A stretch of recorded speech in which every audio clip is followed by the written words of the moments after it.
प्रश्न 23। फेफड़ों में गैस विनिमय की इकाई क्या है? आपके विकल्प हैं श्वासनली, कूपिका, एल्वियोली, ब्रोंकाई या डायफ्राम। सही उत्तर है कूपिका, एल्वियोली। कूपिकाएं फेफड़ों में गैसों के आदान प्रदान की प्राथमिक इकाई हैं। प्रश्न 24। ऑक्सीजन के परिवहन के लिए जिम्मेदार कौन है? विकल्प हैं प्लाज्मा, WBC, हीमोग्लोबिन RBC या प्लेटलेट्स। सही उत्तर है हीमोग्लोबिन RBC। ये लाल रक्त कोशिकाओं में पाया जाता है और ऑक्सीजन का परिवहन करता है। प्रश्न 25। रक्त का थक्का क्लॉटिंग कौन बनाता है? विकल्प हैं RBC, WBC, प्लेटलेट्स या लसीका। सही उत्तर है प्लेटलेट्स। ये चोट लगने पर रक्तस्राव को रोकने में मदद करते हैं। प्रश्न 26। मानव हृदय में कितने कक्ष होते हैं? विकल्प हैं 2, 3, 4 या 1। सही उत्तर है 4। मानव हृदय में 2 अलिंद और 2 निलय होते हैं। प्रश्न 27। हृदय से अंगों तक रक्त ले जाने वाली वाहिका कौन सी है? विकल्प हैं शिराएं, धमनियां, आर्टरीज, कोशिकाएं या कूपिकाएं। सही उत्तर है धमनियां, आर्टरीज।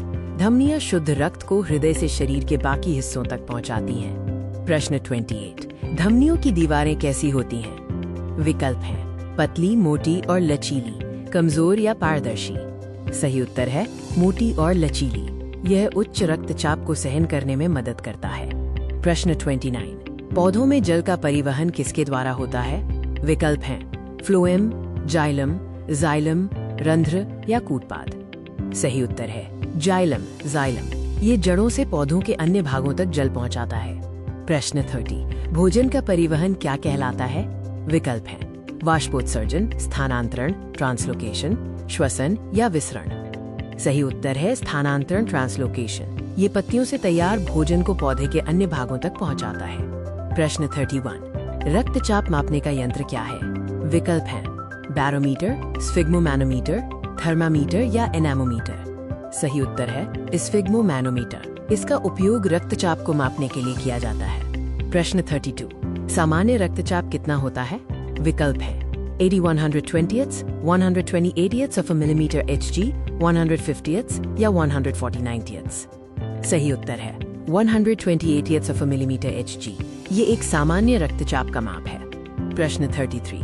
मरुस्थलीय पौधे कार्बन डाइऑक्साइड कब लेते हैं? विकल्प हैं दिन में, रात में, दोपहर में या कभी नहीं। सही उत्तर है रात में।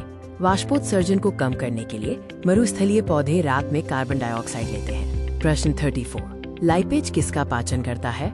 विकल्प हैं प्रोटीन, चीनी, वसा या विटामिन। सही उत्तर है वसा। लाइपेज एक एंजाइम है जो वसा को तोड़ने में मदद करता है। प्रश्न 35। लसीका लिम्फ में क्या कम होता है?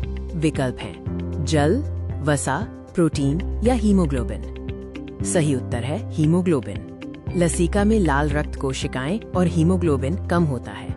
प्रश्न 36। ATP टूटने पर कितनी ऊर्जा निकलती है? विकल्प हैं 30.5 किलो जूल्स पर मोल, 3.5, 100 या 12.5। सही उत्तर है 30.5 किलो जूल्स पर मोल। ये वो ऊर्जा है जो ATP अणु के टूटने पर निकलती है। प्रश्न 37। किण्वन प्रक्रिया कहाँ होती है? विकल्प है यीस्ट में, फेफड़ों में, यकृत में या हृदय में। सही उत्तर है यीस्ट में। किण्वन एक अवायवीय प्रक्रिया है जो यीस्ट में होती है। प्रश्न 38। जलीय जीवों की श्वसन दर कैसी होती है? विकल्प हैं धीमी, बहुत तेज, स्थिर या मनुष्यों जैसी। सही उत्तर है बहुत तेज। पानी में ऑक्सीजन की मात्रा कम होने के कारण जलीय जीवों की श्वसन दर तेज होती है। प्रश्न 39। लार ग्रंथि का स्राव क्या है? विकल्प हैं पित्त, जठर, लार या इंसुलिन। सही उत्तर है लार। लार ग्रंथि से लार स्रावित होती है जिसमें एमाइलेज एंजाइम होता है। प्रश्न 40। हृदय में शुद्ध रक्त कहाँ से आता है? विकल्प हैं शरीर से, फेफड़ों से, बायां अलिंद, यकृत से या किडनी से। सही उत्तर है फेफड़ों से बायां अलिंद। शुद्ध ऑक्सीजन युक्त रक्त फेफड़ों से बाएं अलिंद में आता है।